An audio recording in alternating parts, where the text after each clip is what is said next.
Todo suyo. Bueno, genial. Bueno, nada, bienvenidos entonces a el módulo de ortopedia y traumatología.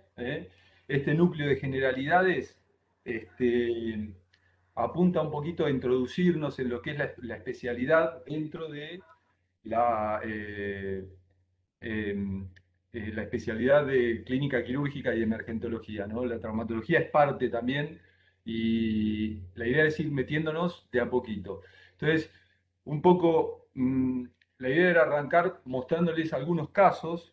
Algunos de ustedes seguramente están familiarizados con el caso traumatológico, algunos fueron pacientes, otros no tienen ni idea. Entonces, de a poco les voy a ir mostrando cosas que por ahí les van a llamar la atención. Si les generan alguna duda, si tienen alguna pregunta, me dicen y vamos hablando, vamos charlando. ¿Eh? Entonces, les voy a mostrar algunos casos. ¿Eh?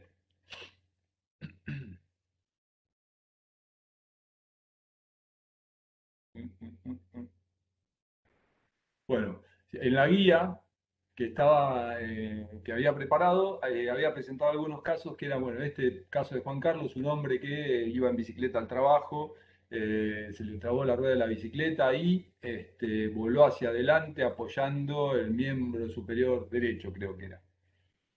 Llega la guardia con el brazo en cabestrillo, refiriendo mucho dolor, y nos encontramos con, pasar con las teclas, nos encontramos con este paciente, ¿eh?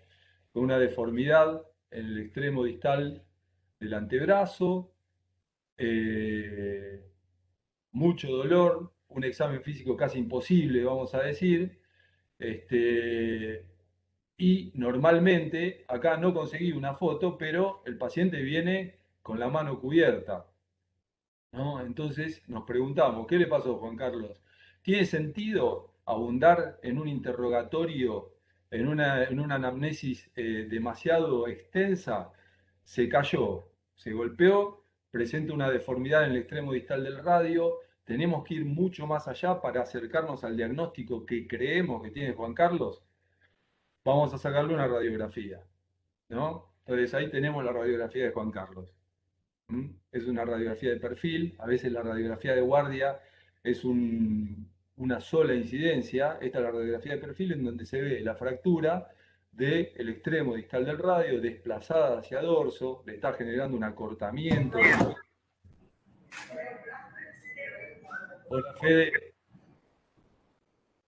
un acortamiento del hueso y la deformidad que se ve en el caso clínico, ¿no? Ahora, más allá de lo que sabemos de lo que le pasó a Juan Carlos, no tiene mucho sentido abundar en lo que es la anamnesis. Entonces, una posibilidad era mostrar otro tipo de paciente con la misma situación clínica, pero un poquitito diferente. Juan Carlos II. El mismo paciente que viene con esta fractura, esperen que voy a poner el puntero, con esta fractura, pero con el brazo cubierto. ¿Qué hacemos? ¿Le sacamos la camisa? ¿Le sacamos el pullover? Le duele muchísimo cuando lo vamos a tocar. Le decimos, Juan Carlos, permiso. ¡Ay! Grita Juan Carlos. ¿Qué hacemos? ¿Se lo sacamos? ¿No se lo sacamos? Bueno, el asunto es que muchas veces este mismo paciente, cuando le sacamos la camisa, cuando le arremangamos, cuando le cortamos la ropa si es necesario, nos muestra esto. Acá tenemos el mismo paciente clínicamente, pero en el borde cubital de la muñeca tiene una herida. Entonces acá cambia diametralmente el enfoque del tratamiento inicial, del seguimiento, de las posibles complicaciones. Esto sería una fractura expuesta de la misma muñeca que tenía el paciente en el caso anterior. Acá cambia 180 grados la conducta a seguir. Vamos también con la radiografía, pero los pasos a seguir son muy diferentes. Esto lo vamos a ver en el seminario siguiente, en fracturas expuestas. ¿Eh? No se preocupen, pero bueno, es un poco una forma de ir metiéndonos en la materia. Este era Juan Carlos. El segundo caso, la señora Inés. La señora Inés venía a la consulta, tiene 70 y pico de años, viene a la consulta refiriendo que tiene las rodillas en X, que se le juntan y que se rozan las rodillas, le duelen cada vez más, lo tuvo desde chiquita, siempre fue igual, pero hace unos años le duele cada vez más y cada vez puede caminar menos. A la señora Inés la trae un familiar, esta es la señora Inés. Entonces, bueno, esto ya no es un caso de urgencia, no es un caso traumático, ¿no? Podemos ir un poquitito más allá en lo que es la inspección, ¿no? Y hablamos con la señora Inés, una anamnesis un poquitito más profunda. ¿Camina la señora Inés? ¿Cuánto camina? A veces los pacientes vienen y dicen, no, doctor, yo camino todas las mañanas y camino un montón. ¿Cuánto camina, doña Inés? Camino 2 cuadras hasta la esquina y vuelvo, y después no puedo caminar más. Entonces no camina tanto. ¿Toma medicación? Ah, sí, tomo medicación para el corazón. ¿Analgésico toma algún antiartrósico? Sí, me la paso tomando analgésicos todo el día, no puedo vivir sin analgésicos. ¿Cuánto toma, doña Inés? Un diclofenac por semana. Eso no es mucho, pero hay que tenerlo en cuenta. A veces vienen refiriendo que toman más de la dosis diaria todos los días durante toda su vida. Entonces, vamos un poquitito más allá con los estudios de doña Inés.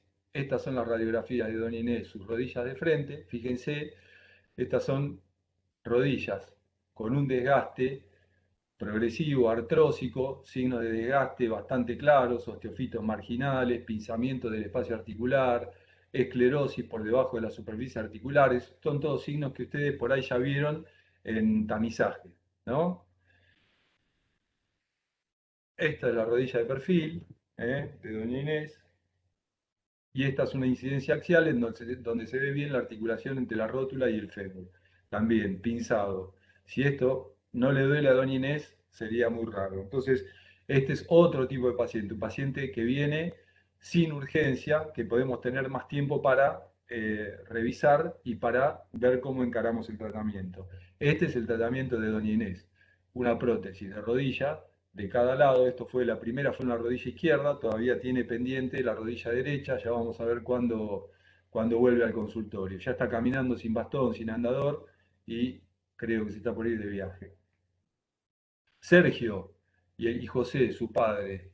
Este era un paciente que venía a la consulta, lo trae el padre saltando en una pata con ropa deportiva, refiere que se dobló el tobillo, ¿no? Pide por favor que no lo toquen porque le duele muchísimo. ¿eh? Entonces, le preguntamos algo a Sergio, le sacamos la media, abajo de la media tiene un vendaje, sacamos todo, cada vez que lo tocamos le duele. Ya vimos que hay que ver cómo está la piel, qué signos tiene, si hay alguna lesión que vaya más allá de lo que nosotros suponemos. Inicialmente, por el mecanismo, esto sería un esguince, ¿no? Derrapó en el campo deportivo, le trabaron la pierna adelante, metió la pata en un pozo, se tropezó con el arco. Podemos preguntar eso. Le pedimos una radiografía a Sergio. ¿No? Y viene esta radiografía, esta es una radiografía normal de tobillo. La articulación, la mortaja tibio-peroneo astragalina, que está conservada, no hay signos de fractura, signos radiológicos, no hay signos de avulsión, no hay demasiado compromiso de partes blandas. A veces pasa que el paciente cuando le mostramos la radiografía que está bien, no quería pisar, empieza a mover, pisa, se va contento, nos da la mano, vuelve al control en 48 horas para ver cómo sigue el tratamiento. Sergio, segundo caso, otra posibilidad. Se presenta igual, clínicamente es igual o muy parecido al caso anterior. Equimosis, hematoma por debajo del malleolo peroneo y cuando le sacamos la radiografía nos encontramos con esto, un trazo fracturario en el extremo distal del peroné. Esta clasificación de fracturas probablemente después la veamos en el seminario de traumatología de miembros inferiores. Pero bueno, este paciente es diferente al que vimos en la diapo anterior. Sergio y el padre. No puedo pasar. Ahí está. Un tercer caso. Sergio, igual, hematoma en el borde externo del pie. Y nos encontramos en la radiografía con que en realidad el problema no estaba en el tobillo, sino en el borde externo del pie. Es una fractura de quinto metatarsiano. a los que hay que tener mucho cuidado porque a veces esta zona tiene una vascularización pobre y la consolidación no es tan sencilla. ¿Mm? Entonces, el padre venía preocupado, diciendo que a él le pasaba lo mismo, se doblaba mucho los tobillos cuando era joven y está seguro que al hijo le pasa lo mismo. Entonces trae radiografías para ver si se las puede ver el traumatólogo que va a ver al hijo. Le vemos las radiografías a José, el padre. Estas son las radiografías de José. Fíjense, esto es un tobillo artrósico, la mortaja tibio-peronea astragalina está pinzada casi por completo. Esto probablemente pueda ser producto de una inestabilidad crónica de esos tobillos que en su momento, como al hijo, no le dieron mucha importancia y siguió con la práctica deportiva, la práctica laboral, con un desgaste precoz que lleva, por supuesto, a una sintomatología que incapacita hasta para lo laboral, ni hablar de lo deportivo. Otro caso, no hablando tanto de fracturas, ¿eh? Pero sí algo traumático, Lorena, que es arquera de su equipo de fútbol del barrio, del club de barrio, sale a defender una pelota hacia adelante con el brazo en extensión, cae hacia adelante y llega a la guardia con esto. Fíjense la deformidad que presenta, el hombro, tiene lo que llamaríamos el signo de una falsa charretera, como si faltara algo acá. Y en realidad lo que sucede es que la articulación escapulohumeral perdió la relación entre sus componentes. El húmero está luxado. Entonces este espacio que ven acá marcado con la flecha roja, esto que está marcado acá, es una falsa charretera. Significa que siempre la sensación que el brazo se le duerme es porque cuando se produce una formación. Profe, Federico.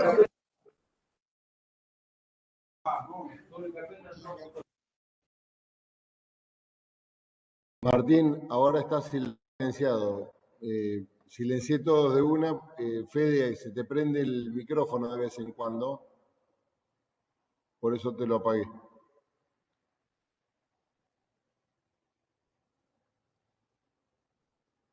Ahí está. Ahí Cancelé el va, silencio, Martín. Ahí está. ahí Perfecto, vamos. gracias, perdón. Acá tenemos el signo radiológico de la luxación, bastante evidente. Lo que muestra el caso clínico es que ella siente que si no mueve el brazo no le duele nada. Cuando uno intenta moverlo, no hay el trauma que se produce en la articulación, en la cápsula escapulohumeral. Bueno, estos son todos casos que son bastante comunes de ver en lo que sería la práctica cotidiana en una sala, en una sala de urgencias, en el hospital, en un CAPS, haciendo la práctica final obligatoria. En la PFO esto yo creo que lo van a ver, si tienen un poco de suerte, todos. Entonces, bueno, ahora nos vamos a meter un poquitito más en las fracturas, ¿eh? Que son un poquito el cuco, ¿no? Esto es una fractura, vamos con algunas definiciones, fractura, solución de continuidad en el hueso. Acá es donde ustedes por ahí van a ver que hay una gran cantidad de definiciones que decís, bueno, sonamos.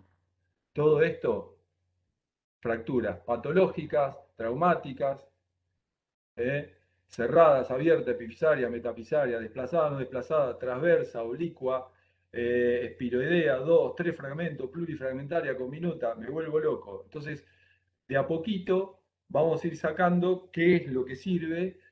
En realidad sirve todo, pero qué es lo que tienen que tener en claro para llegar a tener una clasificación que sirva para transmitir lo que están viendo, lo que tienen adelante, al especialista o a otro colega con el que quieren comentar el caso y saber que están hablando siempre más o menos de lo mismo. ¿Eh? Entonces,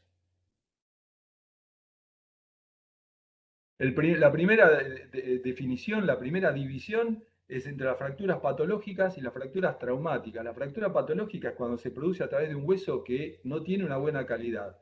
Patológica se refiere a que es a través de un hueso que tiene un tumor o que tiene una metástasis. Esto es una fractura de antebrazo en un chico de unos 6, 7 años. Y esto es una fractura de húmero de un chico de la misma edad. El de la fractura de muñeca, se cayó de un árbol de 3 metros. Y el del húmero, fíjense esta imagen que tiene en el tercio proximal del húmero, esto es una fractura a través de un quiste óseo. Este chico se fracturó levantándose de la cama, haciendo fuerza para levantarse de la cama, se apoyó, sintió un ruido, track, no pudo mover más el brazo. Este se cayó de 3 metros de altura. Habla de la calidad del hueso. Entonces, tejido previamente alterado. En el adulto, lo primero que hay que descartar es que sean metástasis de primarios de todos estos tumores. Esto está en el manual. Mieloma múltiple. Y habitualmente las metástasis se encuentran más en las regiones metafisarias o en las vértebras, ¿no? Ese es el ejemplo que aparece en primera instancia cuando uno busca una fractura patológica de húmero. Fíjense la mala calidad del hueso, lo que diríamos un hueso apolillado, mala densidad, poca densidad ósea, ¿eh? Y habitualmente se ve hasta que puede haber un compromiso de partes blandas alrededor de la fractura. En los niños tenemos un poquitito más de suerte. Lo normal es pensar que pueda ser, como les decía recién, un quiste óseo simple, un quiste óseo aneurismático. Si bien existen las metástasis y los tumores malignos primarios, por suerte en los chicos las fracturas patológicas son más frecuentes en formaciones tumorales benignas de este tipo. ¿eh? La otra clasificación que divide 180 grados, la conducta es la que le mostraba primero con el caso de Juan Carlos, si la fractura es expuesta o si la fractura es cerrada. La fractura expuesta, comunicación entre el hueso y el exterior, diferentes grados según el tipo de lesión, el tamaño de la lesión, leve, moderado, grave. Esto lo vamos a ver, ahí tienen un tobillo parecido a la muñeca de Juan Carlos. Esto lo vamos a ver en el seminario siguiente, la clasificación de Gustilo. Esto es importante que lo sepan también para la PFO. Lo van a ver con el doctor Govier en el próximo seminario de traumatología. Esto también es importante para que ustedes puedan clasificar las fracturas y hablar más o menos de lo mismo. En un hueso largo, las porciones del hueso, diáfisis, metáfisis, es donde termina la diáfisis, se ensancha y se pone en contacto con la epífisis, y la epífisis que es el extremo proximal o distal. En la epífisis es donde en el paciente pediátrico se encontraba el núcleo de crecimiento, separado de la diáfisis por la fisis. Después esto, cuando hablemos de ortopedia infantil, yo les voy a decir que se hagan un esquemita, porque a veces uno se marea de hablar diáfisis, epífisis, metáfisis, esto es metafisario, metáfiso diafisario, se hace una mezcla. Pero ahora va a ser un poquitito más fácil, vamos a hablar puntualmente de estas localizaciones nada más. Entonces, diafisario, epifisario en el extremo, en donde se encuentran las articulaciones, metafisario en la transición entre diáfisis y epífisis. ¿eh? ¿Por qué es importante? Porque según la localización, la fractura metafisaria es en donde hay mejor vascularización, más hueso esponjoso, más probabilidades de consolidación exitosa y menos problemas de retardo de consolidación o pseudoartrosis. La fractura de Juan Carlos, el extremo distal del radio, esta fractura reducida, puesta en su lugar y fijada con un método eficaz, tiene que andar bien, ¿no? Las fracturas diafisarias. La diáfisis es un tubo de hueso cortical que tiene menos vascularización que el hueso esponjoso metafisario. Entonces, hay mayor probabilidad de pseudoartrosis o de retardo de consolidación. Esto es un brazo, hematoma, equimosis, ¿eh? Y ahí tenemos la radiografía de este mismo paciente. Una fractura en el tercio medio del húmero. Sirve mucho dividir a los huesos largos en tercios, tercio proximal, tercio medio, tercio distal. Esto está exactamente en el tercio medio. Tenemos una fractura oblicua corta o en pico de flauta, que en la otra incidencia muestra que aparecen algunos pequeños fragmentos. Esos fragmentos de menor tamaño normalmente hablan de que el mecanismo de la fractura fue de alta energía. Esa clasificación transversa, oblicua corta, oblicua larga, espiroidea, en pico de flauta, viendo los dibujitos en los esquemas del manual, lo van a sacar. No nos vamos a detener mucho en eso ahora. ¿eh? Las fracturas epifisarias, como les decía antes, la epífisis es donde se encuentra la articulación a proximal o a distal del hueso largo, ¿no? Entonces, ¿qué necesitamos? Necesitamos una mejor reducción. Este es un tobillo parecido al que vimos al principio, en donde tenemos que sospechar una fractura de tobillo. No se corresponde tanto la imagen con esta radiografía. Esto ya es una luxofractura. Fíjense, está fracturado el malleolo tibial, está fracturado el malleolo peroneo y la articulación, la mortaja tibio-peroneo astragalina está rota. El astrágalo está fuera de lugar. O sea, hay una fractura y hay una luxación. Estas fracturas necesitan una reducción, como decimos habitualmente, anatómica. Como yo le digo en chiste, en serio a los pacientes, la tenemos que poner como vino de fábrica, porque esto, si queda con alguna incongruencia, lleva a un desgaste precoz y a una inutilidad de la articulación, como mostrábamos en el tobillo del padre del jugador de fútbol. ¿eh? Esto es una fractura epifisaria. Entonces, ahora sí vamos a hablar un poquito de los desplazamientos. Esto no es complejo. Piensen en el centro del cuerpo, en los desplazamientos con respecto al eje del medio del cuerpo. Lo que se aleja del cuerpo es en valgo, lo que se acerca al cuerpo es en varo, perdón. Se aleja valgo, se acerca varo. Entonces, esto es una fractura de fémur bilateral, ¿no? Esto seguramente fue una caída de altura. En el fémur derecho, ahí tiene un tercer fragmento. Los dos están desplazados hacia el eje medio del cuerpo. Las dos fracturas desplazadas en varo. No miren esta radiografía, miren esta. Esta es una pierna también, una fractura de altísima energía, fractura de peroné en 2 niveles, una fractura de tibia con pequeños fragmentos. Y con respecto a la parte proximal de la tibia, el extremo distal está desplazado alejándose del eje medio del cuerpo. Esto está desplazado en valgo. Perdón. Con respecto al eje saquital, acá tenemos antecurvatum o recurvatum. Cuando la angulación de la fractura forma un vértice que señala hacia adelante, estamos con un antecurvatum.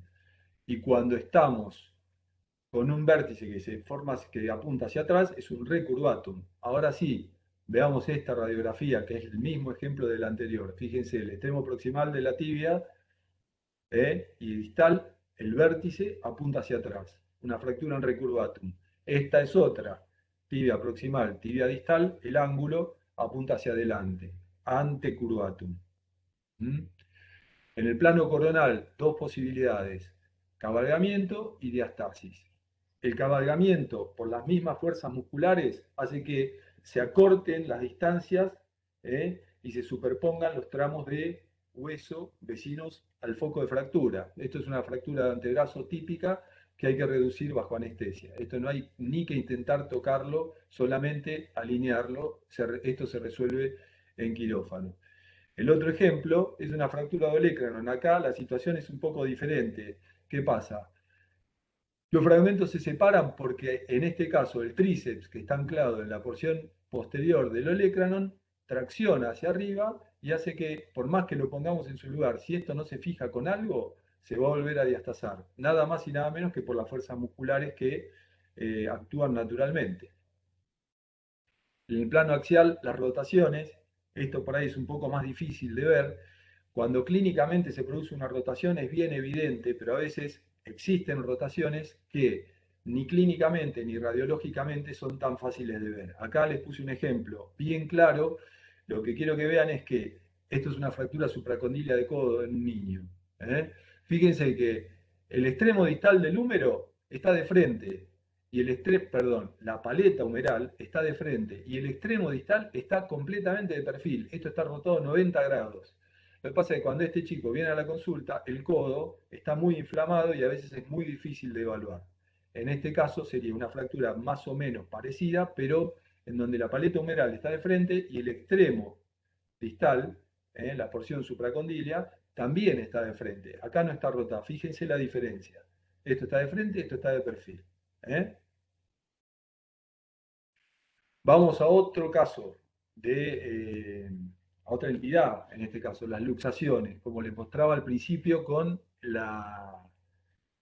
Lorena, la arquera del club de fútbol de barrio. es la pérdida de contacto, ¿no?, entre dos superficies articulares. Existen las subluxaciones cuando es una luxación incompleta, pueden ser traumáticas, que es lo más común, pueden ser agudas, inveteradas. Todavía se ven pacientes que vienen a la consulta con el hombro luxado de meses de evolución y que no se habían dado cuenta, pensaron que ya se le iba a pasar. Pueden ser neurológicas por hipertonía muscular, inflamatorias en procesos como artritis reumatoidea o degenerativas en los casos de artrosis como la rodilla de Don Inés, ¿no? Entonces, acá tenemos un caso similar al de Lorena, ¿eh? El signo de la falsa charretera. Este, ahí tenemos la radiografía de este mismo paciente en una luxación anteroinferior escápulo-humeral. Esto necesita de algunas maniobras específicas que eventualmente, bueno, lo vamos a charlar en el seminario de miembro superior. Acá tenemos otro caso. Eso es un codo. Ahí los colegas están tratando de reducir un codo. El mecanismo de luxación de codo, normalmente lo más común es el paciente que se cae hacia adelante y apoya la mano, transmite la fuerza como un ariete, apoya la mano y la misma fuerza se transmite hacia el codo. El codo se luxa, lo más común, hacia posterior. Esa es una luxación de codo. A veces se puede producir una fractura de los márgenes articulares de la fosa olecraniana. Esto por ahí es lo más común que van a ver. Una articulación interfalángica proximal, apuntando para donde no tiene que apuntar. Ahí tienen una radiografía compatible con este mismo caso. Esto es más fácil de solucionar. Con una bonda de anestesia local troncular en la base del dedo se puede manipular y reducir perfectamente. Nunca hay que hacer maniobras intempestivas del tipo de tirar del dedo y ver hasta dónde se acomoda. Eso es preferible resolverlo bajo anestesia con la colaboración del paciente. Los esguinces, otra situación clínica que vamos a ver con mucha frecuencia. Lesión ligamentaria, compromete la articulación, la estabilidad de cualquier articulación, las más comunes, tobillo, rodilla, columna cervical, accidentes de tránsito, el famoso latigazo por el choque de atrás, y el pulgar, ¿no? Ahí está, un tobillo esguinzado, que es lo más común. El mecanismo es el de inversión brusca y flexión plantar. Esto sería un esquemita de la cara lateral del tobillo, peroné, astrágalo, calcáneo, medio pie. Los componentes cápsulo-ligamentarios, el ligamento peroneo astragalino anterior, medio y posterior. Con este mecanismo, el que sufre habitualmente es el ligamento peroneo astragalino anterior y da un cuadro clínico muy parecido a este, y que como veíamos al principio se puede confundir. Con una fractura de peroné se puede confundir con una fractura por abulsión de la cola del quinto metatarsiano. La contusión es un golpe, un traumatismo de partes blandas, la piel permanece indemne y aparecen signos del mismo golpe, dolor, edema, equimosis, hematoma. Esto a veces amerita nada más que el tratamiento sintomático, pero una observación de cerca porque se puede complicar con mayor inflamación y a veces infección de este lecho inflamatorio que lleva a complicaciones que ameritan otro tratamiento. Las lesiones tendinosas, lo puse esto porque es común de ver. La lesión directa es fácil, hay una herida cortante, se corta el tendón de un dedo, por ejemplo, y ese dedo pierde su función dinámica. Indirecta es más difícil, pero también es frecuente. ¿Qué pasa?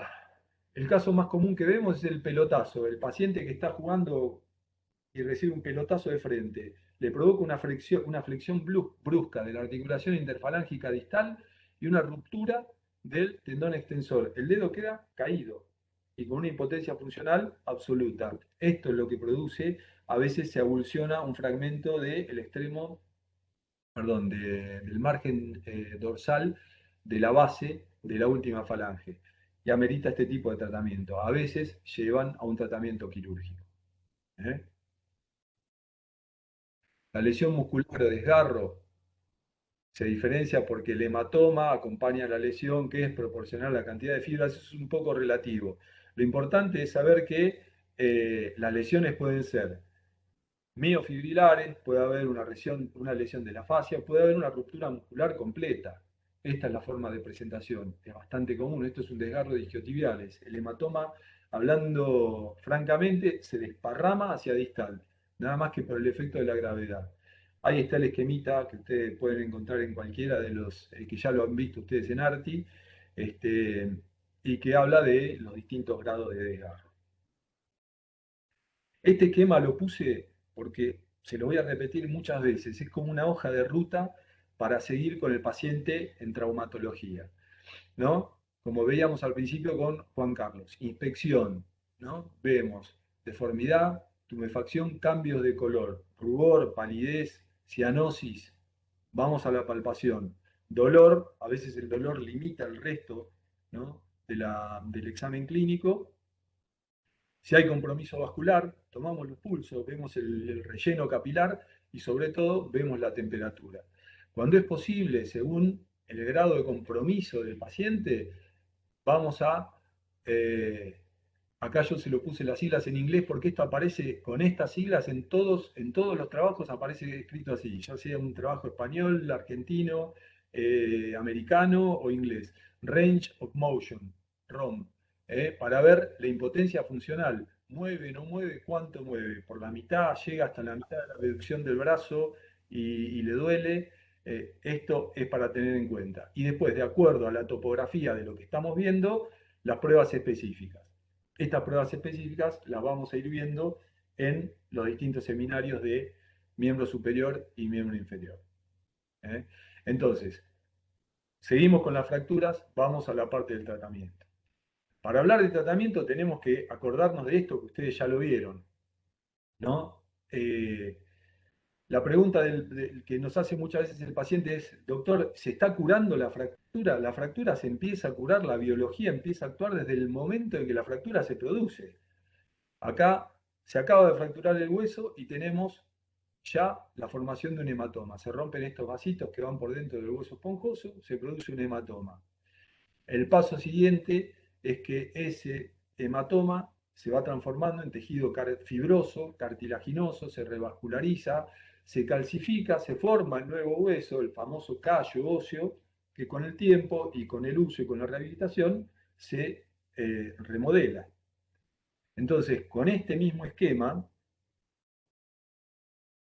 vamos a estas líneas que serían líneas de tiempo. En los primeros momentos, en las primeras semanas, 2, 3 semanas, tenemos que tener estabilidad para que la fractura y su hematoma vayan pasando de a poco y con éxito a el tejido fibroso cartilaginoso, que después se calcifica.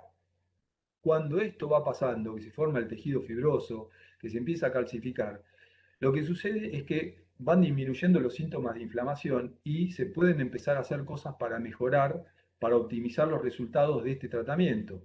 El micromovimiento cíclico. La inmovilización rígida, el concepto de inmovilización rígida para el tratamiento de las fracturas con un yeso que no permita mover nada, no es el adecuado. Siempre tiene que haber movilidad. De las fracturas, perdón, de las articulaciones vecinas, eh, a los huesos fracturados e incluso del miembro, aunque el miembro completo esté inmovilizado. Un cabestrillo, por ejemplo. Está bien mover el hombro, balancear el brazo, mover los dedos. Cuando la fractura consolida, entonces ahí vamos a la parte de la dinamización. Eso es en el final, después de las 4 semanas, 6 semanas a veces, dinamización. Se puede cortar un yeso un yeso que va desde la punta de los dedos de los dedos del pie hasta la ingle, se puede cortar por debajo de la rodilla para que el paciente pueda empezar a mover la rodilla, pueda empezar a apoyar y dinamizar el tobillo también es una de las cosas que se pueden hacer. Estos conceptos son importantes para ver cómo se van dando las distintas etapas en la biología, ¿no? de la consolidación de la fractura. Entonces, bueno, vamos al tratamiento. Cuando hablamos de tratamiento, nos van a escuchar a los traumatólogos hablar de reducción. Reducción es literalmente acomodar la fractura lo más cercano a lo posible de cómo estaba previo a este evento traumático. Entonces la reducción puede ser de forma manual, ¿no? Que se hace en el momento. Esto es bastante común. El paciente que llega a la guardia, como tenía Juan Carlos, como le mostré a Juan Carlos al principio, con esa deformidad en dorso de tenedor, y se hace tracción, primero por supuesto con una anestesia intrafocal, una bonda de anestesia intrafocal, para poder manipularlo con la menor cantidad de molestias posible. A veces también se hace bajo anestesia general, se hace tracción del fragmento distal, ¿eh? El fragmento distal es el rojo, el fragmento proximal es el amarillo. Se hace tracción y se lleva el fragmento distal a oponerlo con el fragmento proximal, como muestra el esquema del medio. Después de que tenemos oportunidad de oponerlo, se alinea. Esto, insisto, con anestesia intrafocal en una sala de procedimientos o con anestesia general. Con una anestesia, vamos a decir, no tiene por qué ser general, a veces es una anestesia troncular, una anestesia, un bloqueo del miembro superior. ¿eh? La tracción también puede ser una tracción continua, que es una parte del tratamiento que a veces da la sensación como que se está dejando de usar, pero puede ser parte del tratamiento definitivo que se da posterior con el tratamiento quirúrgico. Ahí va la explicación. La tracción continua puede ser de partes blandas. Esto es un esquemita que por ahí, sí, lo van a entender. Es el paciente acostado con un sistema de poleas, con un sistema adherido a la piel en la pierna que tracciona con ese sistema de poleas y un peso para que esta pesa haga fuerza en el sentido del eje del miembro que está, perdón, del hueso largo que está comprometido. Esto es una tracción para una fractura de fémur. ¿Mm?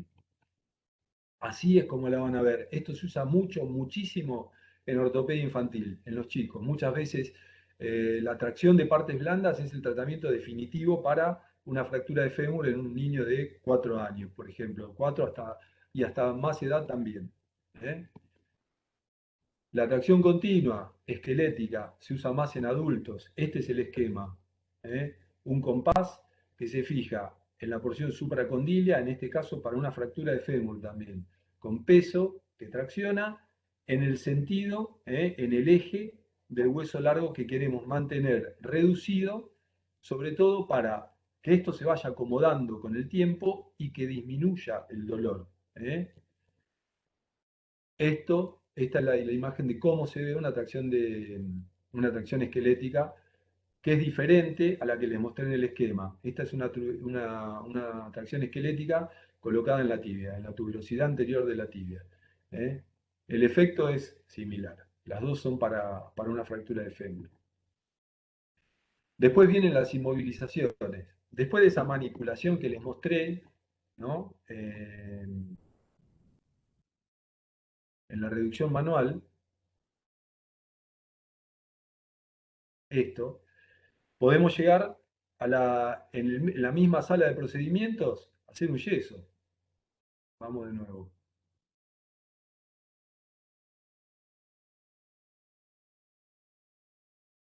Y ahí vienen los aparatos enyesados.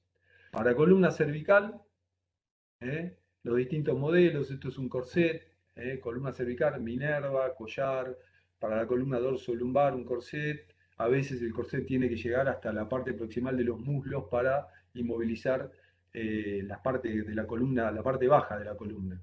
Estos son algunas fotos, algunos ejemplos que se usan, no se usan con tanta frecuencia. En el miembro superior, para hombro, belpó, tóraco braquial, braquipalmar, los más comunes son estos. ¿eh? El antebraquipalmar, el braquipalmar, esto es un tóraco palmar, esto ya no se usa. Esto sí, esto es un belpó de yeso para fracturas de húmero, es bastante efectivo, a veces como una inmovilización temporal. Esto es un antebraquipalmar y esto es un braquipalmar en una posición de corrección seguramente de una fractura de muñeca. Para miembro inferior, pelvipédico, esto es para una fractura de fémur. Este sería el caso clásico de lo que les mostré anterior de un chico con una fractura de fémur que estuvo en tracción de partes blandas hasta que la fractura empieza a consolidar. Cuando la fractura empieza a consolidar, tenemos la oportunidad de pasarlo a un yeso y mandarlo a la casa. Esto es una bota larga o una calza de yeso, una bota corta. Todos ejemplos de yesos que se usan, se sigue usando el yeso y se va a seguir usando. Entonces, la reducción, tanto manual, ¿no? Inicial, como la tracción continua, como les mostraba, de partes blandas más usada en los niños, de tracción esquelética más usada en los adultos, puede ser el tratamiento definitivo o un paso previo al tratamiento quirúrgico. Muchas veces no tenemos los elementos para hacer el tratamiento quirúrgico, que sería el tratamiento definitivo. Y cuando hablamos de tratamiento quirúrgico, hablamos de reducción abierta y fijación interna. Esto es lo que cuando hablamos de cirugía, se hace un abordaje quirúrgico y se resuelve la fractura. La osteodesis es cuando se puede resolver la fractura haciendo manipulaciones sin un abordaje quirúrgico, pero con elementos de osteosíntesis que se pasan a través de la piel, comúnmente conocido más como un enclavijado. Los enclavados endomedulares, que ahora les voy a mostrar algunos ejemplos, y los fijadores externos, que son por ahí el caso típico, clásico para fracturas expuestas. Entonces, vamos al tratamiento quirúrgico. Los elementos de osteosíntesis pueden ser rígidos, ¿no? Esto es la muñeca de Juan Carlos. Esto es una radiografía con una placa con tornillos, una reducción abierta y fijación interna, placa con tornillos en el extremo distal del radio. Así es como se ve esta misma placa. Es un material metálico, a veces de titanio, aleaciones de acero bajos en ferritina, hay un montón. Así es como se ve en la radiografía, así es como lo van a ver eh, en vivo y en directo. Esto es una fractura de cadera con un clavo placa DHS, es una fractura bastante compleja. Este es el clavo placa en vivo y en directo. Estos son fijadores externos. Acá tenemos una tibia con un fijador monoplanar de tipo AO. Esto es una fractura de muñeca en la que se hizo una osteodesis y como apoyo para aumentar la estabilidad, con un método que se llama ligamento taxi, se le colocó un fijador que va desde el segundo metacarpiano al radio. Este es el clásico tutor de Ilizarov. Así es como se ve en vivo y en directo. ¿Mm? Entonces, aparte, tenemos como elementos de osteosíntesis flexibles los clavos endomedulares. Distintos clavos endomedulares. Pueden ser eh, sólidos, acerrojados, fresados, no fresados. Todos cumplen más o menos la misma función. Este es el ejemplo radiológico de un clavo de tibia acerrojado a proximal y a distal. Estos cerrojos, algunos de ellos se quitan cuando la fractura empieza a consolidar, de manera que la fractura se dinamiza. Lo que les decía al principio, la micromovilidad y la dinamización de la fractura hace que la fractura consolide.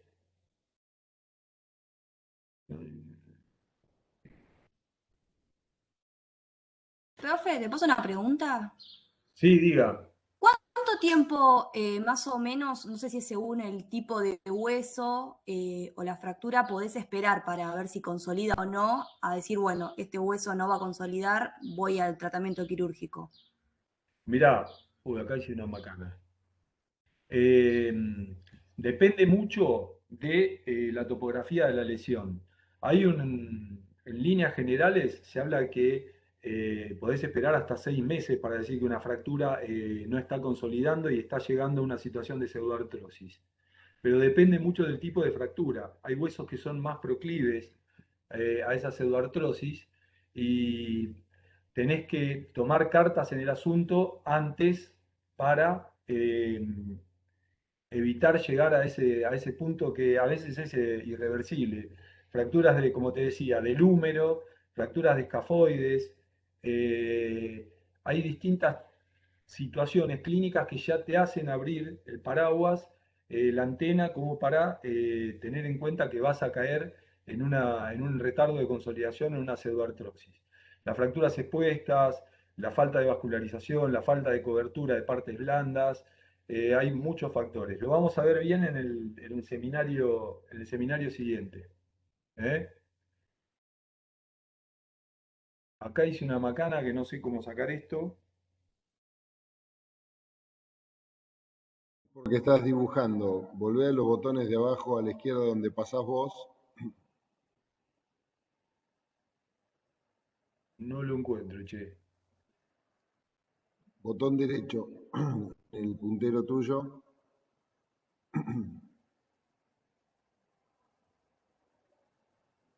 Fíjate, el puntero está sobre una foto. Sí, pero no lo puedo sacar. Apretá el botón derecho del Sí, mouse. ¿No te despliega nada? no. Listo. Salí Pará, de pará. la presentación y volví a entrar ahí. No importa. Me apareció esto dibujando. No, no pasa nada. Apretá el botón de escape.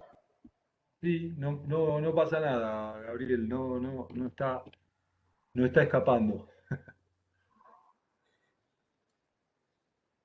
No lo puedo sacar, che. Deja de compartir. ¿Tampoco podés? Tampoco puedo. Profe, si no, probá donde Bueno, vos pones el puntero.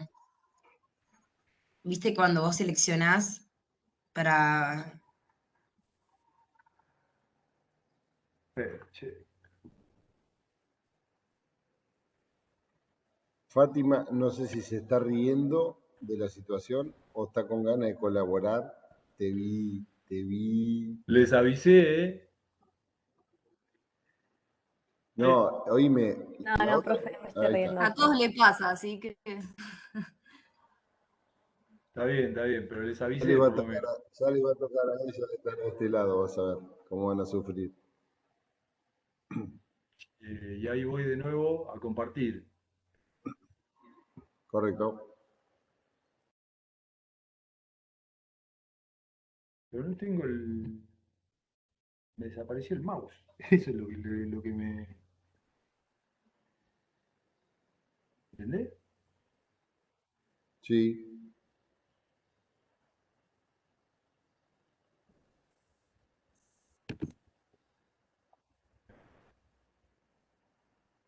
Eh,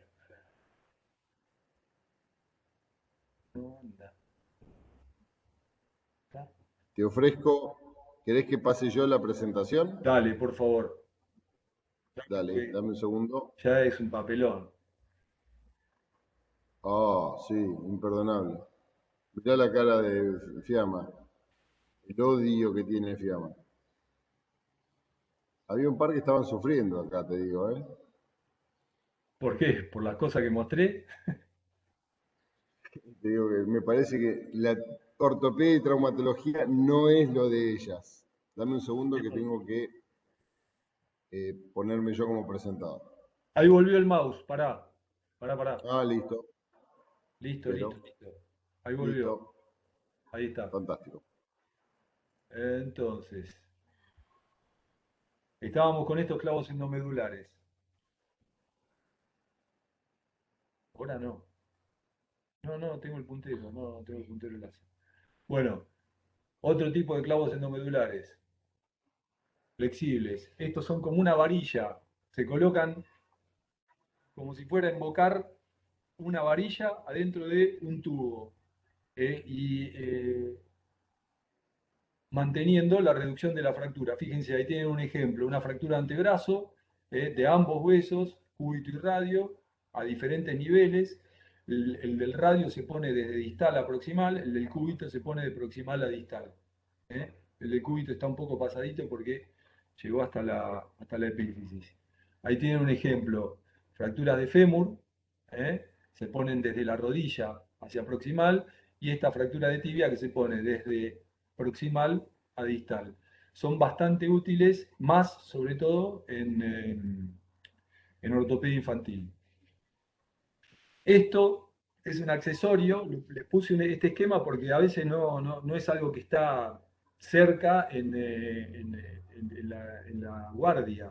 Esto es un elemento que puede estar en la guardia, sí, pero normalmente está en quirófano. Es el aparato de rayos, un intensificador de imágenes, un aparato de rayos dinámico que nos permite ver lo que estamos haciendo en tiempo real. Es como una radiografía, una película de radiografía. ¿Eh? Así es como se ve adentro del quirófano.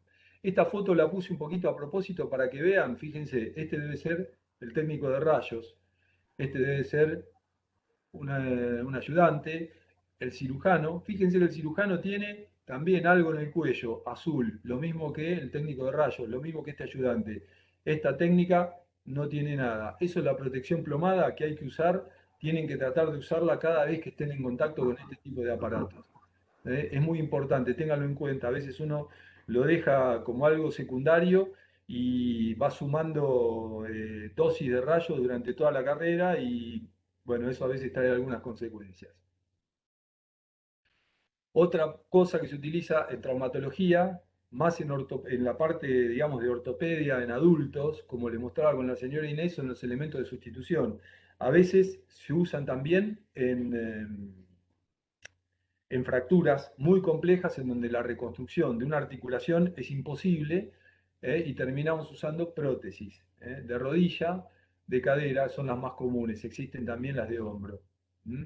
Prótesis de cadera que pueden ser cementadas, no cementadas. ¿Eh? Eh, Eso sería un ejemplo de una prótesis de cadera. Y la prótesis de rodilla, como la de la señora Inés, que ahí está colocada en una rodilla izquierda. Este cuadrito lo puse así bien grande y en rojo para que tengan en cuenta cualquiera de las cosas que se hagan, tanto una inmovilización enyesada, el procedimiento más sencillo al más complejo, una cirugía abierta con placa, con tornillos, tutor, fijador externo, fractura expuesta. La mejor cirugía, lo mejor que nos salga, si no va acompañado de una rehabilitación a conciencia, de una rehabilitación completa, el resultado puede variar para el lado que no nos conviene.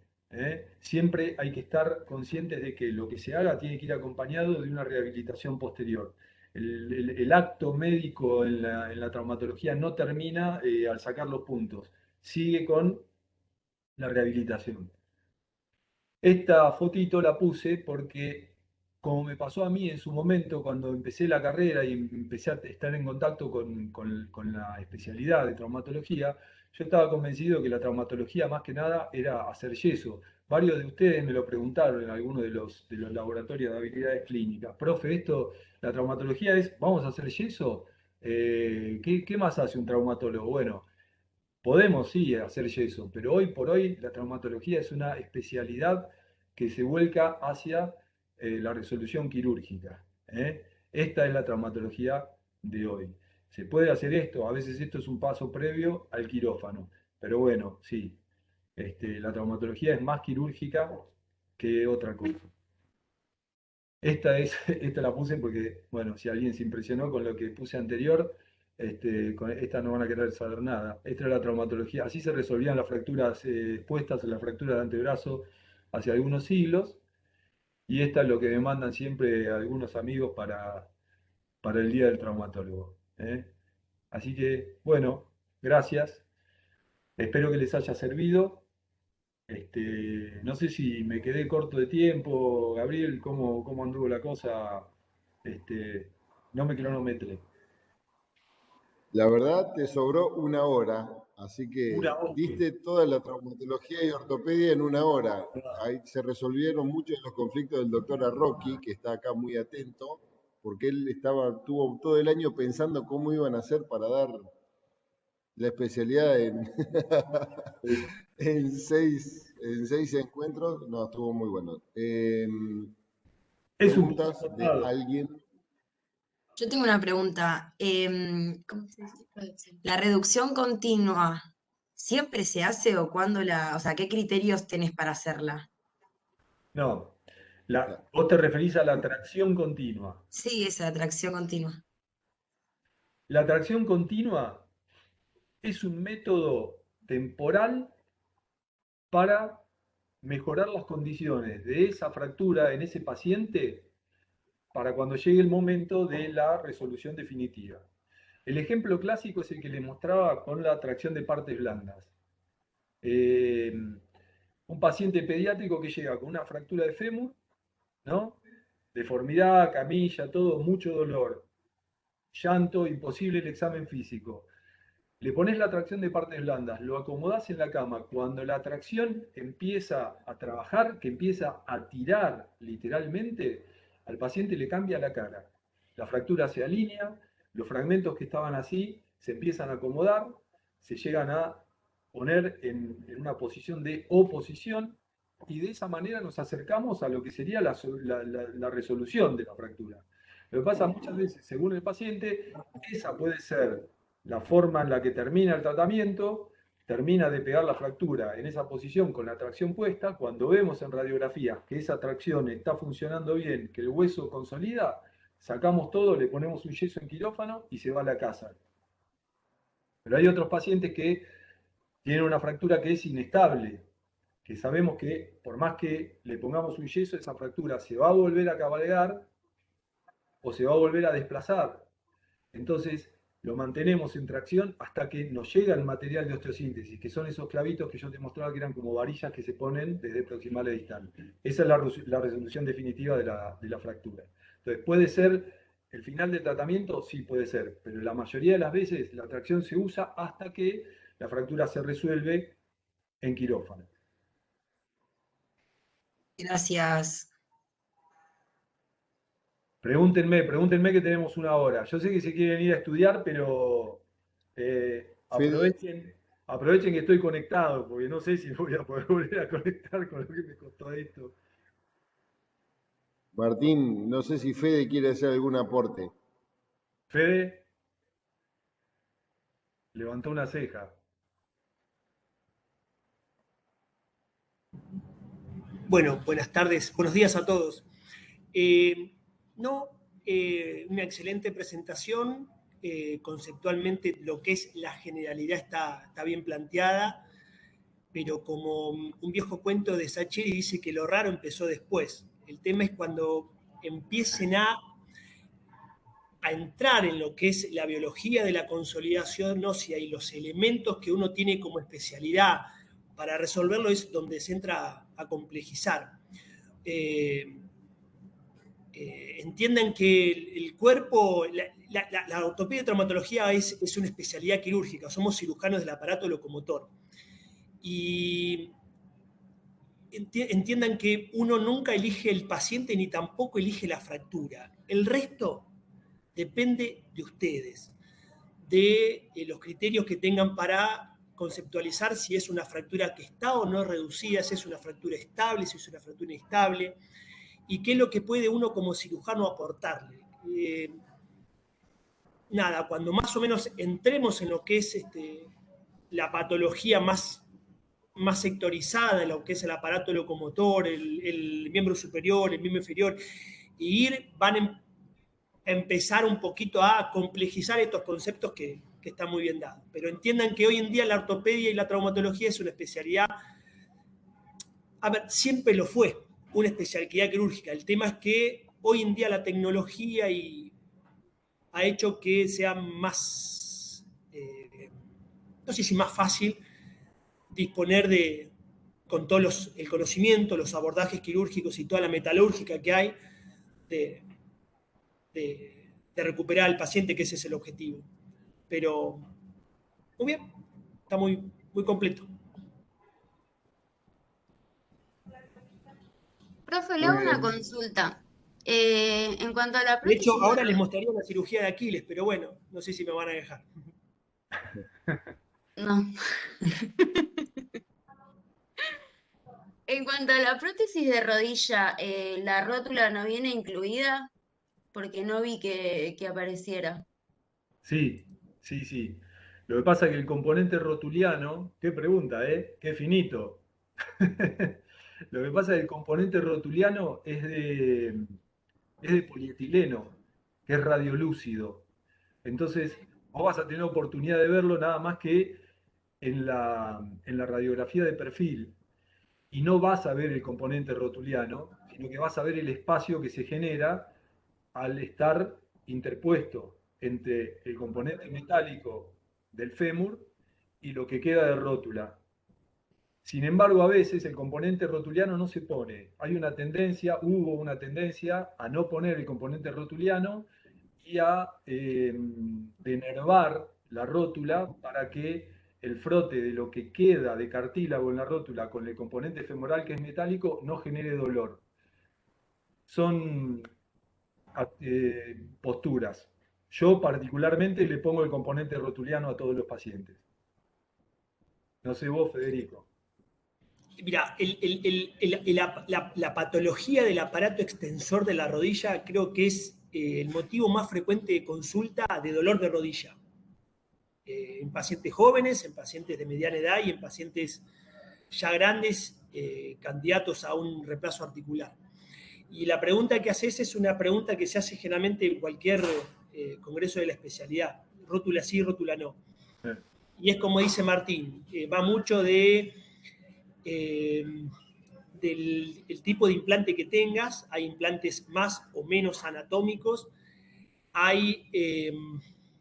generalmente es una cuestión de experiencia, saber cuánta artrosis tiene esa rótula, y también te vas a la calidad del paciente. Hay veces que pacientes con muy baja tolerancia al dolor, hagas la rótula o no la hagas, tienen dolor, y hay pacientes que no le haces la rótula y andan bárbaros, y hay pacientes que haces la rótula y andan bárbaros. O sea, es una discusión que la verdad que nadie tiene, y tampoco hay trabajos así con grande población para que digan rótula sí, rótula no. Entonces que no te sorprenda si tenés un familiar que no le hayan operado la rótula o que le hayan hecho la rótula. O sea, podés tener, de hecho, el dolor posoperatorio, patelofemoral, reemplazos articulares, es la causa más frecuente de fracaso, por así llamarlo, teniendo en cuenta que la indicación de una prótesis es el dolor.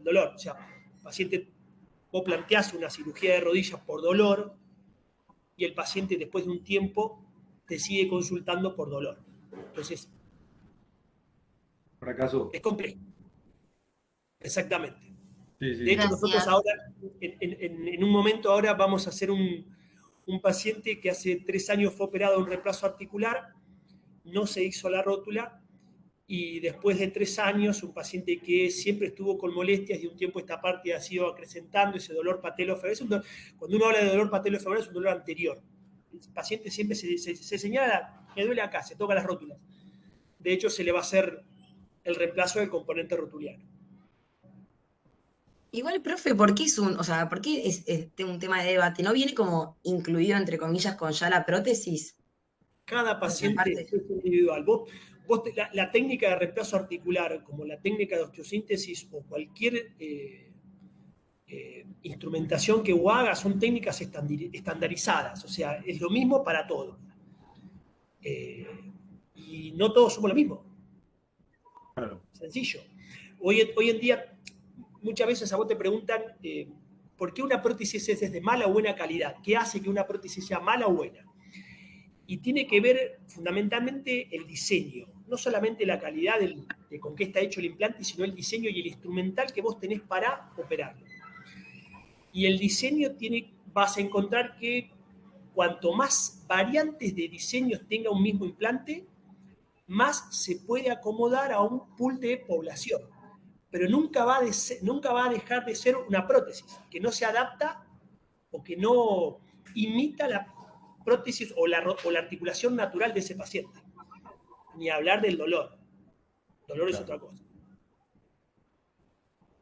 Es así. Por eso te vas a encontrar con gente que, Martín lo sabe en su experiencia, siempre cuando uno plantea un reemplazo articular, el paciente refiere, no me quiero operar porque tal anduvo mal. Y sí, desgraciadamente, el que toma repercusiones es el paciente que anduvo mal. Y anduvo mal por dolor. Es así. Misma técnica, mismo cirujano, mismo implante, un paciente sin dolor bárbaro, un paciente con dolor mal. Sí, lamentablemente las técnicas están estandarizadas y los resultados pueden variar. Como dijo Federico, lo más importante a veces no es la calidad de la prótesis, sino el instrumental con el que viene para colocar. Eso hace que más allá de la técnica quirúrgica depurada, un instrumental de mala calidad te puede complicar la vida de una forma bastante fea.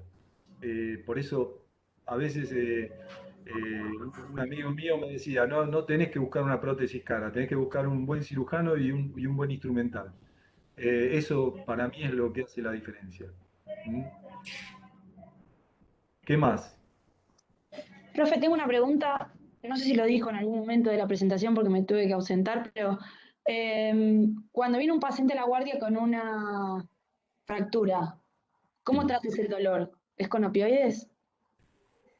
Mirá, depende mucho de la tolerancia o no que tenga el paciente a la situación que está pasando.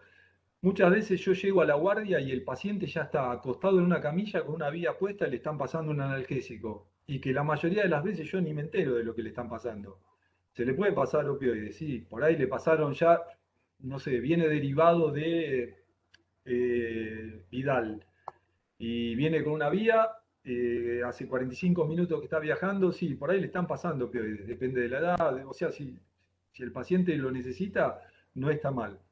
Pero te soy honesto, yo muchas veces llego a la guardia y el paciente no tiene puesto nada y me mira como diciendo, bueno, ¿qué hacemos? ¿Cómo se arregla esto? Oh, mira, acostate ahí, te voy a poner con una agujita, vamos a una inyección, te voy a poner un anestésico y me va a doler y mira, la verdad es que algo te va a molestar, seguro, nada no te va a molestar. Entonces, se manipula la fractura y vos ves, si el paciente lo tolera, seguís adelante con el procedimiento.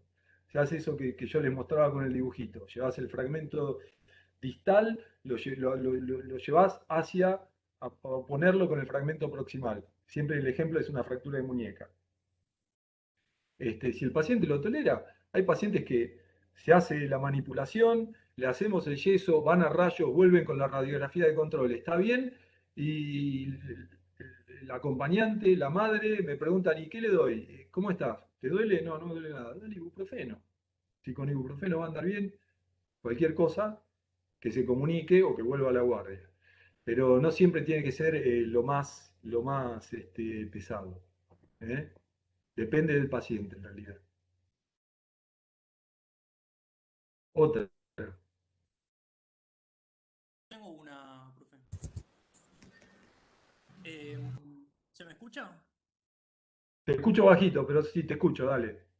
Quería preguntar, con una luxación, em, ¿qué riesgo hay? ¿Qué riesgo hay? ¿Qué tan frecuente es y qué gravedad tendría con una luxación la rotura de arterias o de vasos sanguíneos, por ejemplo, la de fémur que tiene una arteria central? Bueno,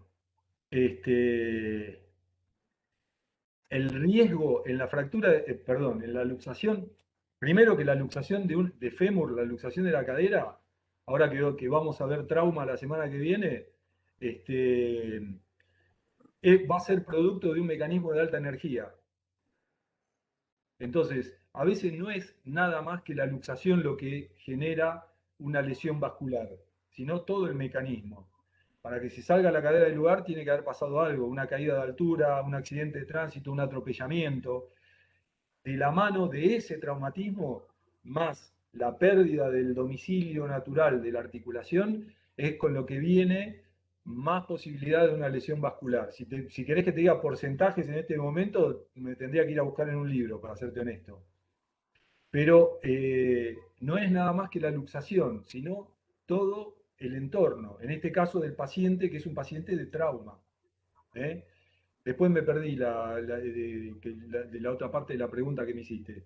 No sé si la rotura de algún vaso, de alguna arteria es de gravedad, digo, si es que requiere tratamiento de cirugía vascular Sí, o... sí. Estamos hablando de un paciente complejo, de un paciente grave, ¿no? Que te va a dar inicialmente los signos que de a poco va a ir entrando en un shock hipovolémico, ¿no? Tiene un sangrado importante. Vos pensás que estamos hablando del paquete femoral. Entonces, hay que actuar con cierta urgencia. Con cierta urgencia, no, con urgencia, te diría. Más allá de la reducción que puede llegar a ser, no, seguramente no va a ser lo más difícil, todo esto se hace por supuesto bajo anestesia, más allá de la reducción de la articulación coxofemoral, lo que hay que hacer es una exploración quirúrgica e ir con todo en la mano como para resolver si hay algo a nivel traumatológico, pero ir también con un vascular que resuelva la parte, ¿no?, de ese sangrado. Sí, sí, es una urgencia y hay que resolverlo con un equipo, no es nada más que de la traumatología. ¿Mm? Gracias, profe. ¿Alguna Buen más? día. Sí, buen día. Tonta. ¿Puedo hacer una consulta? Ay, no sé si hay alguien hablando también. Dale, dale. Dale. Dale, gracias. Cuando se hace alguna intervención de osteosíntesis, Sí, no sé, capaz que lo dijeron porque se me desconectó 2 veces, estoy con no hay problema. problemas técnicos. En un paciente pediátrico, adolescente, muy joven, ¿se Mm. planifica como que ya hay un determinado plazo para hacer un reemplazo de esos elementos que se utilizaron? ¿O cómo funciona? Por una cuestión Eh, de crecimiento, digo. Tu pregunta es si se saca lo que se pone. Claro, o perduran de por vida más allá del crecimiento del paciente.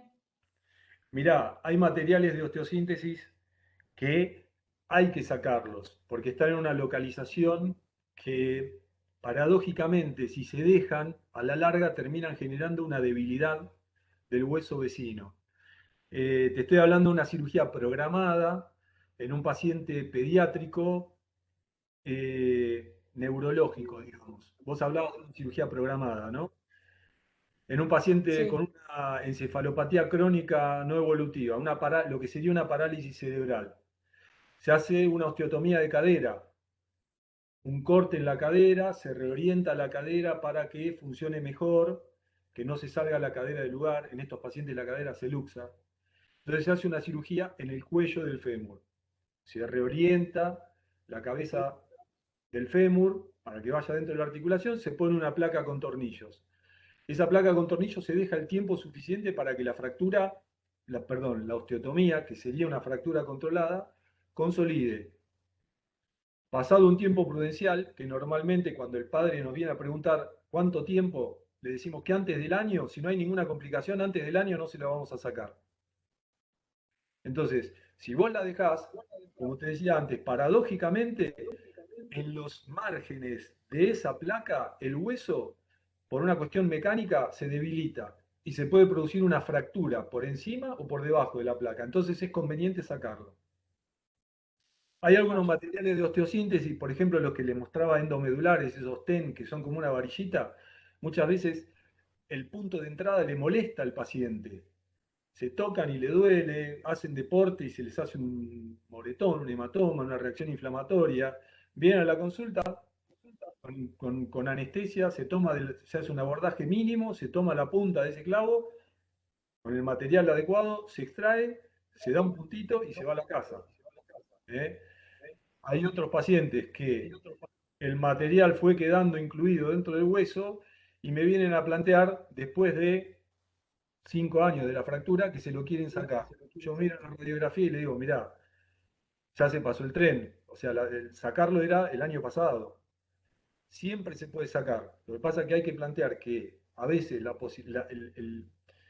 el procedimiento de retirar esa osteosíntesis puede llegar a ser más agresivo que los beneficios que te da sacarlo. ¿Eh?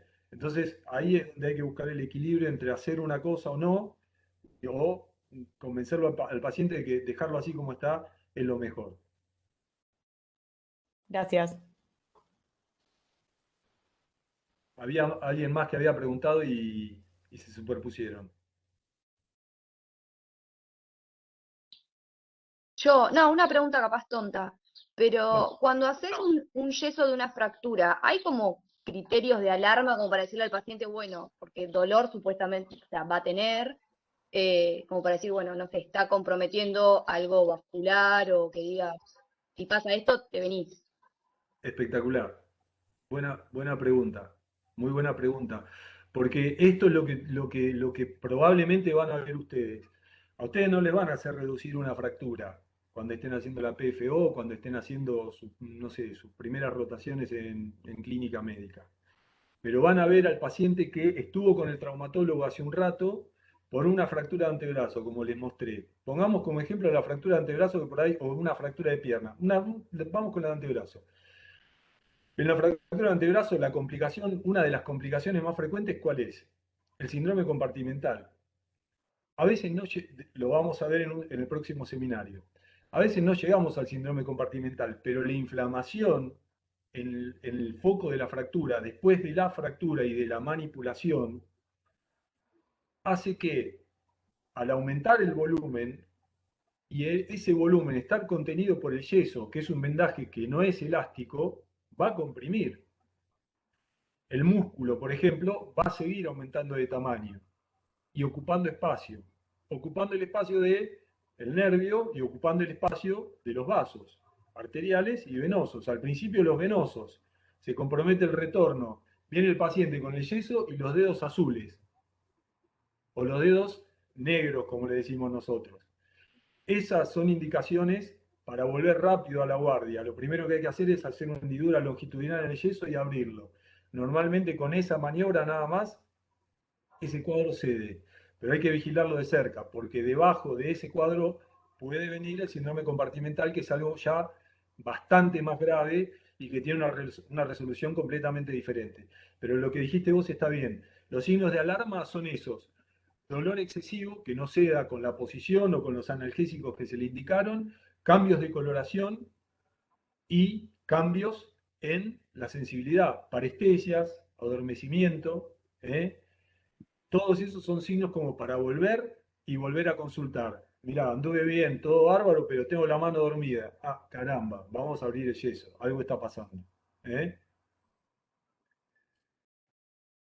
Y la temperatura. Perdón, y temperatura. ¿No? Lo que pasa que la temperatura habitualmente en las horas inmediatas a la manipulación y al yeso, la mano es bastante común que se enfríe. Entonces, lo primero que le pedimos al paciente, pediátrico, adulto, de la edad que sea, cuando te sientas que estás cómodo, vamos a decir, con el yeso, empezá a mover los dedos. Empezá a mover los dedos.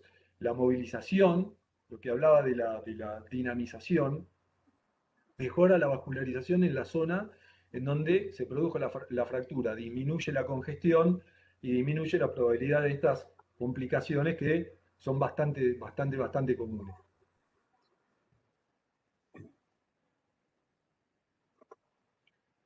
¿Alguna Profe, otra? una consulta. Dale. ¿Cómo estabilizas una fractura hasta llegar, por ejemplo, a la guardia? ¿O es mejor no tocar o no hacer nada? Eso lo vamos a ver ahora en trauma. En trauma. O sea, la fractura inicialmente, para no hacer macana, lo ideal sería no tocar. No tocar, salvo que tenga una falta de alineación absoluta que sea incompatible con el traslado. Pero es muy común que el paciente llegue a la guardia agarrándose el brazo con el brazo apuntando así para arriba. Y no pasa nada. Eventualmente hay fracturas que se inmovilizan en forma artesanal. Se puede hacer una férula con cartón. Han llegado pacientes que tienen puesto una madera de cajón de banana y otros que tienen una percha que le puso la abuela. Todo sirve hasta el momento que llegan a la guardia. Algunas veces vienen con una férula inflable que se usan en las ambulancias. Esto se lo voy a contar porque es importante que no pase. Muchas veces se hace un traslado de distancia. Es común que lleguen acá pacientes de Necochea, de Vidal, vienen de Maipú. He tenido pacientes que vinieron de Dolores con una fractura de antebrazo. El traslado hecho con una férula inflable, que es buenísima la férula inflable, para sacar al paciente del lugar del accidente, subirlo a la ambulancia y empezar el traslado. Pero ese paciente viajó desde Maipú hasta Mar del Plata con la férula puesta inflada, que es como tener un yeso que empieza a apretar desde el primer momento en que se produjo la fractura. Llegan a la consulta con la mano blanca o negra, y es tan fácil como desinflar la férula un ratito y volvérsela a inflar durante el traslado. A veces les va a tocar que vayan a tener que hacer un traslado en ambulancia y si tienen suerte, tienen una de estas férulas que son muy útiles, el manejo es así, es intermitente, no tiene que llegar con la férula puesta. He llegado a ver pacientes en la cama, en el hospital, con la férula inflable que de gauchada el ambulanciero la dejó para que al chico no le duela. No, hay que aflojársela y hay que volvérsela a poner. Si no, es lo mismo que poner un yeso y provocar nosotros una complicación, un síndrome compartimental.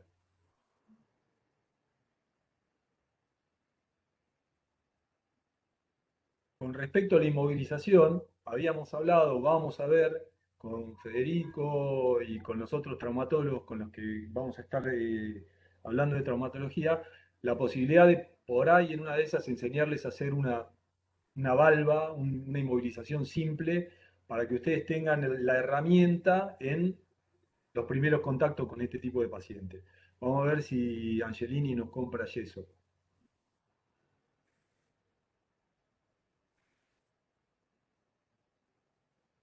¿Alguna otra pregunta?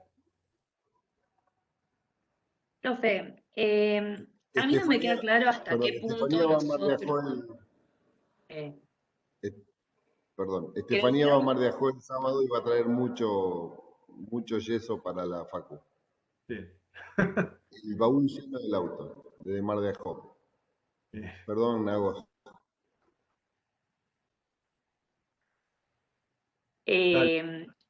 Profe, tengo una pregunta con respecto a hasta qué punto, como nosotros como médicos generalistas, hasta qué hacemos. O sea, nosotros no ponemos el yeso, no hacemos todas esas cosas. Hasta que nosotros que estabilizamos la fractura y después lo mandamos a un traumatólogo. Mirá, eso depende en dónde estés vos. Por ahí vos vas a ser el último recurso de ese paciente que viene a la consulta. Por eso nuestra intención era que tengan los conocimientos como para realizar una inmovilización mínima, no para resolver la fractura, pero sí para facilitar un traslado, por ejemplo. Por ahí vos vas a estar trabajando en un CAPS en donde no hay un traumatólogo, o el traumatólogo va mañana.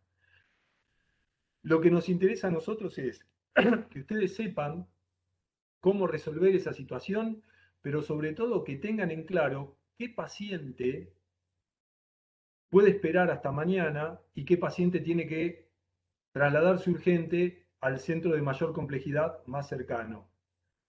Por eso, como hablaba Federico cuando él dio su punto de vista sobre el seminario, hay algunos conceptos que los vamos a ir viendo más específicamente según la topografía de la región.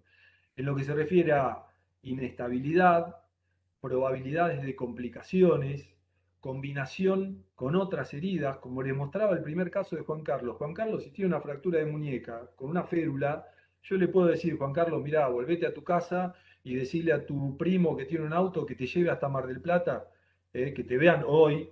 No tenés que salir corriendo, no tenés que chocar con el auto, pero que te vean hoy, porque esto te lo tiene que resolver el traumatólogo. No es el mismo caso de la misma fractura con una exposición en el cúbito. A ese sí hay que cubrirlo con apósitos, hay que hacerle un vendaje, hay que hacer una limpieza alrededor, si es posible estabilizarlo de la forma más eficaz posible, subirlo a una ambulancia y mandarlo rápido. Esos criterios son los que nosotros queremos que tengan en claro.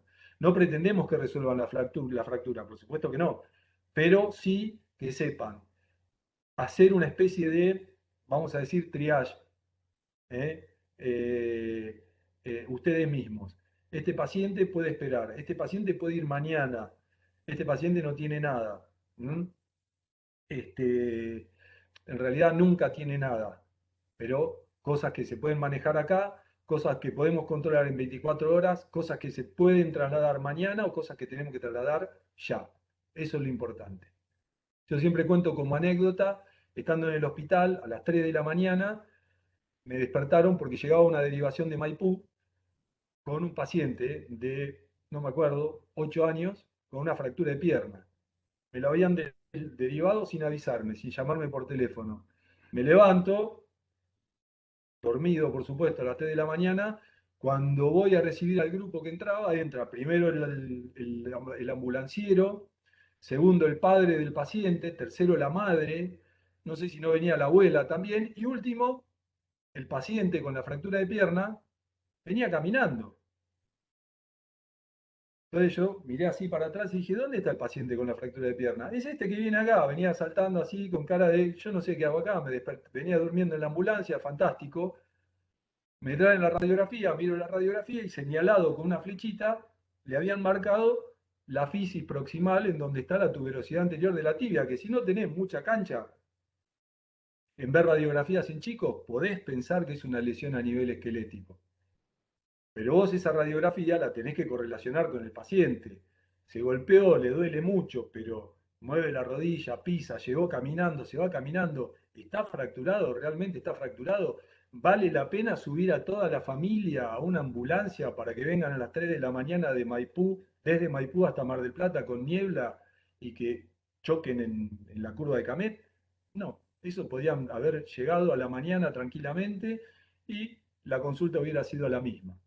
Entonces, ese criterio es el que nosotros queremos que tengan, que sepan cuándo puede esperar, cuándo es en las próximas horas y cuándo es ya.